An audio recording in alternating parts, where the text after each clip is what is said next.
2 മാമ്പഴം അരിഞ്ഞത് മിക്സിയുടെ ജാറിലേക്ക് ചേർത്ത് കൊടുക്കാം. 1 തേങ്ങയുടെ 1 കപ്പ് പാൽ ഒഴിച്ചു കൊടുക്കാം. ഒരു ബൗളിലേക്ക് 3 സ്പൂൺ കോൺ സ്റ്റാർച്ച് ചേർത്ത് കൊടുക്കാം.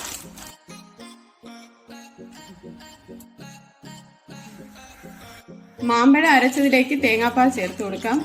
നമ്മളിവിടെ എടുത്തു വെച്ചിരിക്കുന്ന കോൺ സ്റ്റാർച്ച് ചേർത്ത് കൊടുക്കാം. എല്ലാം ഒന്ന് നന്നായി മിക്സ് ചെയ്യാം. ചൂടായി കിടക്കുന്ന പാനിലേക്ക് ഒഴിച്ചു കൊടുക്കാം. കൈയെടുക്കാതെ ഇളക്കി കൊടുക്കണം. പഞ്ചസാരയോടൊപ്പം ഏലക്കപ്പൊടി ചേർത്ത് കൊടുക്കാം.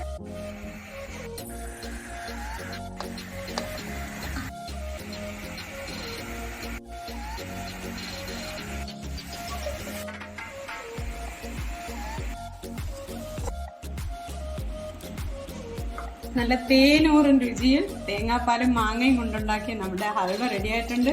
നമ്മുടെ കുട്ടികൾക്കെല്ലാം ധൈര്യപൂർവ്വം കൊടുക്കാൻ പറ്റിയത് ഒരു ഡിഷാണ്. എല്ലാവരും ട്രൈ ചെയ്ത് നോക്കും.